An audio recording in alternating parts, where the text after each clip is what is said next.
Aapki ಅದಾಲತ್ನಲ್ಲಿ doctor Farooq Abdullah ಮೇಲಿರುವ ಆರೋಪವೆಂದರೆ ಇವರು ಆತಂಕವಾದಿಗಳನ್ನು ಬಿಡುಗಡೆ ಮಾಡಲು ಜವಾಬ್ದಾರರು ಎಂಬುದು.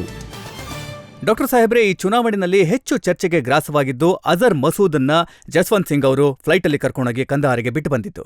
ಆದ್ರೆ ಇತಿಹಾಸವನ್ನ ನೋಡಿದಾಗ ಗೊತ್ತಾಗಿದ್ದೇನೆಂದ್ರೆ ಬಿಡಬೇಕಾಗಿತ್ತು ನೀವು, ಯಾಕಂದ್ರೆ ಮುಖ್ಯಮಂತ್ರಿ ನೀವು.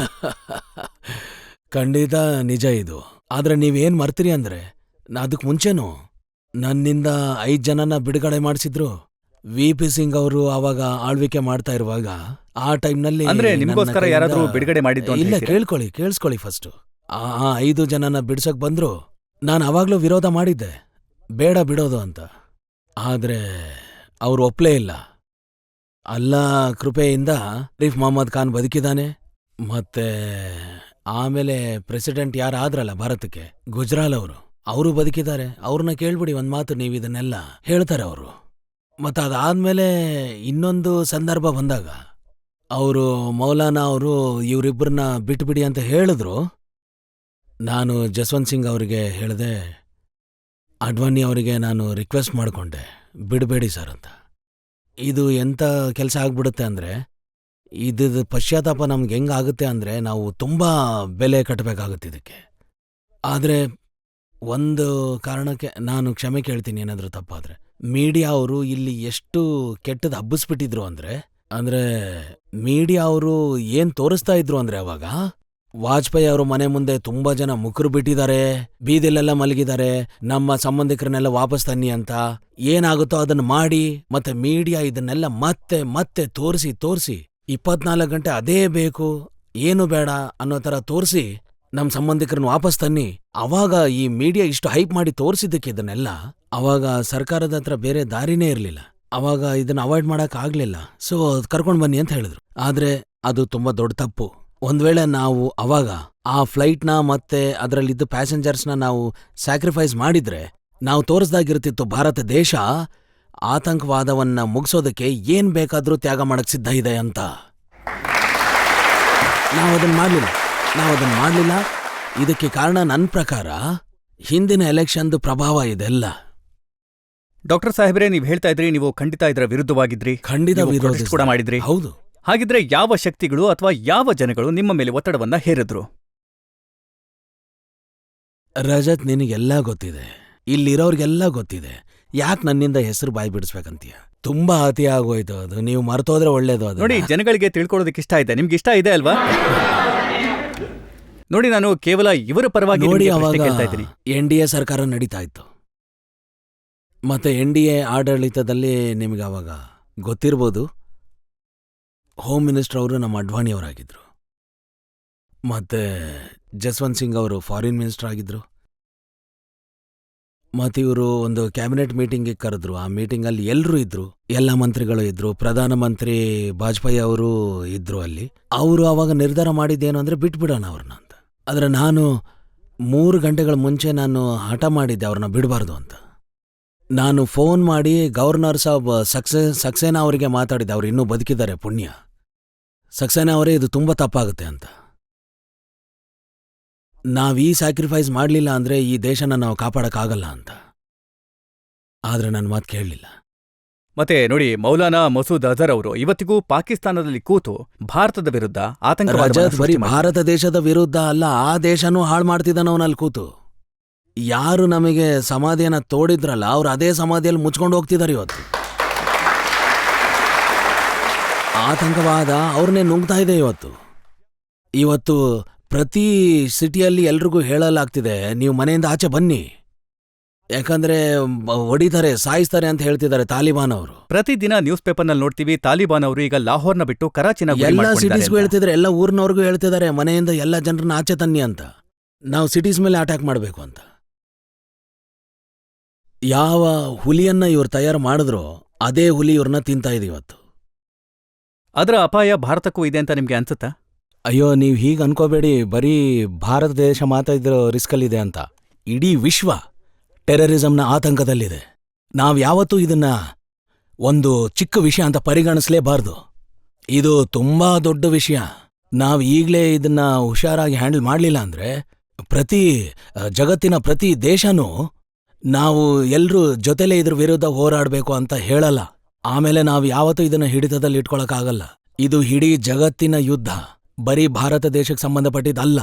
ಇದು ಬರೀ ಭಾರತ ದೇಶದ ಸಮಸ್ಯೆ ಅನ್ಕೋಬಾರ್ದು ನಾವು, ಇಡೀ ವಿಶ್ವದ ಸಮಸ್ಯೆ ಇದು. ಒಂದ್ ವೇಳೆ ನಾವು ಈ ವಿಶ್ವನ ಕಾಪಾಡಬೇಕು ಅಂದ್ರೆ, ಒಂದ್ ವೇಳೆ ನಾವು ಜನರನ್ನ ಜೀವಂತವಾಗಿ ನೋಡ್ಬೇಕು ಅಂದ್ರೆ, ಇವ್ರು ಒಂದ್ ವೇಳೆ ಸ್ವತಂತ್ರವಾಗಿ ಬದುಕಬೇಕು ಅಂದ್ರೆ, ಇನ್ನೂ ಹುಟ್ಟದೇ ಇರೋ ಸಂತತಿ ಈ ಭೂಮಿ ಮೇಲೆ ಬದುಕಿ ಬಾಳ್ಬೇಕು ಅಂದ್ರೆ ನಾವು ಟೆರರಿಸಂನ ಅಂತ್ಯಗೊಳಿಸಲೇಬೇಕು. ನೋಡಿ, ಜನಗಳಿಗೆ ಅನ್ನಿಸ್ತಾ ಇದೆ ಡಾಕ್ಟರ್ ಸಾಹೇಬ್ರೆ, 26/11ಗೆ ಭಾರತದ ಮೇಲೆ ಅಟ್ಯಾಕ್ ಆಯ್ತಲ್ಲ, ಮುಂಬೈ ಮೇಲೆ ಅಟ್ಯಾಕ್ ಆಯ್ತಲ್ಲ, ಆ ಸಮಯದಲ್ಲಿ ನಾವು ನಮ್ಮ ಎಲ್ಲಾ ಶಕ್ತಿಯನ್ನ ಬಳಸ್ಕೊಂಡು ಪಾಕಿಸ್ತಾನದ ಟೆರರಿಸ್ಟ್ಗಳ ಕ್ಯಾಂಪ್ ಏನಿತ್ತಲ್ಲ ಅದನ್ನೆಲ್ಲ ಡೆಸ್ಟ್ರಾಯ್ ಮಾಡ್ಬೇಕಾಗಿತ್ತು. ನಾವು ಅವ್ರ ಮೇಲೆ ದಾಳಿ ಮಾಡ್ಬೇಕಿತ್ತು.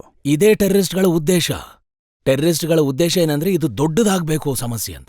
ಭಾರತ ದೇಶ ಪಾಕಿಸ್ತಾನ ಮೇಲೆ ದಾಳಿ ಮಾಡಿದಾಗ ಅವರೆಲ್ಲ ಭಾರತ ದೇಶದ ಸೈನ್ಯ ಜೊತೆ ಸೇರಿ ಮತ್ತೆ ಆ ಇಸ್ಲಾಮಿಕ್ ಫ್ರಂಟ್ ಅನ್ನೋದೇನಿದೆ ಅದನ್ನ ಮಾಡ್ಬೇಕು ಅಂತಿದ್ರು ಅವರು. ಅರ್ಥ ಆಯ್ತಾ? ನನಗೇನ್ ಅನ್ಸುತ್ತೆ, ಮನಮೋಹನ್ ಸಿಂಗ್ ಅವರು ತುಂಬಾ ಒಳ್ಳೆ ಕೆಲಸ ಮಾಡಿದ್ರು. ಅವರು ದಾಳಿ ಮಾಡ್ಲಿಲ್ಲ, ಯಾಕಂದ್ರೆ ಒಂದು ಚಿಕ್ಕ ಆಡಳಿತ ಅವಾಗಿನ್ನೂ ಗೆಲುವನ್ನು ಕಂಡಿತ್ತು. ಜನರು ವೋಟ್ ಹಾಕಿ ಗೆಲ್ಸಿದ್ರು, ಅದನ್ನ ಸುರಕ್ಷಿತವಾಗಿ ಇಡ್ಬೇಕಾಗಿತ್ತು ನಾವು. ಇಲ್ಲಾಂದ್ರೆ ಅಲ್ಲಿ ಸೈನ್ಯದ ಆಡಳಿತ ಬಂದ್ಬಿಟ್ಟಿರೋದು. ನಾವು ಸೈನ್ಯದ ಆಡಳಿತನ ನಾವು ಮುಂಚೆನೆ ನೋಡಿದೀವಿ. ಅದಕ್ಕೆ ಅವರು ಅವಾಗ ಸ್ವಲ್ಪ ಬುದ್ಧಿ ಉಪಯೋಗಿಸಿ ಏನ್ ಕೆಲಸ ಮಾಡಿದ್ರಲ್ವಾ, ಅದನ್ನ ಇಡೀ ಜಗತ್ತೇ ಪ್ರಶಂಸೆ ಮಾಡಿದೆ. ಮತ್ತೆ ಈಗಂತೂ ಅಪಾಯ ಇನ್ನೂ ಹೆಚ್ಚಾಗಿದೆ, ಮತ್ತೆ ತಾಲಿಬಾನ್ ನಮ್ಮನೆ ಬಾಗ್ಲುವರೆಗೂ ಖಂಡಿತ. ಇನ್ನೊಂದು ವಿಷಯ ಹೇಳ್ತೀನಿ ನಾನು ನಿಮ್ಗೆ. ಇವತ್ತು ಇಡೀ ಜಗತ್ತು ಈ ಅಪಾಯವನ್ನ ನೋಡ್ತಾ ಇದೆ, ಮತ್ತೆ ಭಾರತ ದೇಶ ಜೊತೆಗೂಡಿದೆ ಈ ಅಪಾಯವನ್ನ ನಿಪ್ಟಾಯಿಸೋದಕ್ಕೆ. ಈ ಕೆಲ್ಸ ಆಗ್ತಾ ಇಲ್ಲ ಅಂತ ನೀವು ಅನ್ಕೋಬೇಡಿ. ಮತ್ತೆ ತುಂಬಾ ದೇಶಗಳು ಜೊತೆಗೂಡ್ತಾ ಇದೆ ಈ ಆತಂಕವಾದದ ವಿರುದ್ಧ ಹೋರಾಡೋದಕ್ಕೆ. ಡಾಕ್ಟರ್ ಸಾಹೇಬ್ರೆ, ಈ ಮುಂಚೆ ಕೇಳಿದಂತ ಪ್ರಶ್ನೆ ಬಗ್ಗೆ ಇನ್ನೊಂದು ಪ್ರಶ್ನೆಯನ್ನ ಕೇಳ್ತೇನೆ. ಅಜರ್ ಮಸೂದ್ ಅವರನ್ನ ಕಂದಹಾರ್ನಲ್ಲಿ ಬಿಟ್ಟು ಹೋಗಿದ್ರು. ಈ ಮಾತು ನಿಜನಾ? ಆ ಸಮಯದಲ್ಲಿ ಸಾಕಷ್ಟು ಫಾರಿನ್ ಹಣ, ಫಾರಿನ್ ಕರೆನ್ಸಿ ಆತಂಕವಾದಿಗಳ ಜೊತೆ ಆ ಫ್ಲೈಟ್ನಲ್ಲಿ ಹೋಗಿತ್ತ? ಆ ವಿಮಾನದ ಬಗ್ಗೆ ನನಗೆ ಅದೇನಾಯ್ತು ನಂಗೆ ಗೊತ್ತಿಲ್ಲ. ನನಗೆ ಗೊತ್ತಿರೋದೇನಂದ್ರೆ 3 ಆತಂಕವಾದಿಗಳು ಅದ್ರಲ್ಲಿ ಹೋದ್ರು. ದುಡ್ಡು ಹೋಯ್ತೋ ಇಲ್ವೋ ಅನ್ನೋದು ನೀವು ಅದನ್ನ ನಿಮ್ಮ ಆಪ್ಕೆ ಅದಾಲತ್ನಲ್ಲಿ ಅವ್ರ ಜೊತೆ ಯಾರು ಹೋಗಿದ್ರು ಆ ಫ್ಲೈಟಲ್ಲಿ ಅದ್ರಲ್ಲಿ ಒಬ್ಬರನ್ನ ಕರೆದು ಕೂರಿಸ್ಬೇಕಾಗತ್ತೆ. ಯಾವಾಗ ರುಬಯ್ಯಾ ಸೈಯದ್ ಅವರ ಅಪಹರಣ ಆಯ್ತಲ್ಲ, ಆಗ ನೀವ್ ಹೇಳಿದ್ರೆ 5 ಜನ ಆತಂಕವಾದಿಗಳ ಬಿಡುಗಡೆಯಾಗಿತ್ತು. ಆ 5 ಆತಂಕವಾದಿಗಳನ್ನ ಬಿಡುಗಡೆ ಮಾಡೋದಿಕ್ಕೂ ಕೂಡ ಸ್ವಲ್ಪ ಆರ್ಮ್ ಟ್ವಿಸ್ಟಿಂಗ್ ಆಗಿತ್ತು, ಸ್ವಲ್ಪ ಪ್ರೆಷರ್ ಹಾಕಿದ್ರು. ಯಾರವರು? ಜನಗಳಿಗೆ ಗೊತ್ತಾಗಬೇಕು. VP ಸಿಂಗ್ ಸರ್ಕಾರ ಆಗಿತ್ತು. ಅದರಲ್ಲಿ ಮುಫ್ತಿ ಸಾಹೇಬ್ರು ಹೋಮ್ ಮಿನಿಸ್ಟರ್ ಆಗಿದ್ರು. ಅದರಲ್ಲಿ ನಂದು ಒಂದೇ ಒಂದು ತಪ್ಪು, ನಾನು ಇವತ್ತಿಗೂ ಒಪ್ಕೋತೀನಿ. ಆ ಸಮಯದಲ್ಲಿ ನಾನು ನನ್ನ ರೆಸಿಗ್ನೇಷನ್ ಅವ್ರ ಕೈಯಲ್ಲಿ ಕೊಡ್ಬೇಕಾಗಿತ್ತು. ತಗೊಳ್ಳಿ ಇದನ್ನ, ನೀವೇನ್ ಮಾಡ್ಬೇಕು ಅನ್ಕೊಂಡಿದ್ದೀರೋ ಮಾಡಿ ಅಂತ. ಆದ್ರೆ ಫಾರೂಕ್ ಅಬ್ದುಲ್ಲಾ ಇದರಲ್ಲಿ ಒಬ್ಬ ಭಾಗಿ ಆಗಿರಲ್ಲ ಅಂತ. ಅದೊಂದು ದೊಡ್ಡ ತಪ್ಪು ರಜತ್ ನಂದು. ನನಗ್ ತಿಳಿದಂಗೆ ಈ ಪಶ್ಚಾತ್ತಾಪ ನಾನು ಸಾಯೋ ತನಕ ಇರುತ್ತೆ ನನ್ನ ಜೊತೆ. ಆದ್ರೆ ಈ ತಪ್ಪನ್ನ ನೀವು 2 ಸಲ ಮಾಡಿದ್ರಿ. 2ನೇ ಸಲ ಕೂಡ ಮಾಡಿದೆ. ಆದ್ರೆ ನಾನು ಮೊದಲನೇ ಸಲ ಆ ತಪ್ಪು ಮಾಡಿರ್ಲಿಲ್ಲ ಅಂದ್ರೆ ನಾನು 2ನೇ ಸಲ ಆ ತಪ್ಪು ಮಾಡ್ತಿರ್ಲಿಲ್ಲ. ನೀವು ಅಂಥದ್ದನ್ನ ಏನ್ ಮಾಡ್ತೀರಿ? ನಮ್ಮ ಭಾರತದಲ್ಲಿ ಯಾವುದೇ ಚೀಫ್ ಮಿನಿಸ್ಟರ್ ಆಗಿರ್ಬೋದು, ಜಮ್ಮು ಕಾಶ್ಮೀರದಲ್ಲಿ ಅಥವಾ ಬೇರೆ ಯಾವುದೇ ಪ್ರದೇಶದಲ್ಲಿ ಅವರನ್ನ ಆತಂಕವಾದಿಗಳನ್ನ ಬಿಡುಗಡೆ ಮಾಡುವಂತ ವಿಚಾರದಲ್ಲಿ ಅವರನ್ನ ಫೋರ್ಸ್ ಮಾಡಬಾರ್ದು. ನಮ್ಮ ಜನಗಳಿಗೆ ಅದು ಗೊತ್ತಾಗ. ನೋಡಿ, ನನಗ್ ತಿಳಿದ ಪ್ರಕಾರ ಭಾರತ ದೇಶದ ಆಡಳಿತ ಇವತ್ತೇನಿದೆ, ನನಗ್ ತಿಳಿದಂಗೆ ಇವ್ರು ಇದನ್ನೆಲ್ಲ ಮಾಡಕ್ಕಾಗಲ್ಲ. ಎಲ್ಲಿ ತನಕ ಭಾರತ ದೇಶದ ಪ್ರಜೆಗಳು ನೀವಿದನ್ನ ಮಾಡಕ್ಕಾಗಲ್ಲ ಅಂತ ಹೇಳೋ ತನಕ.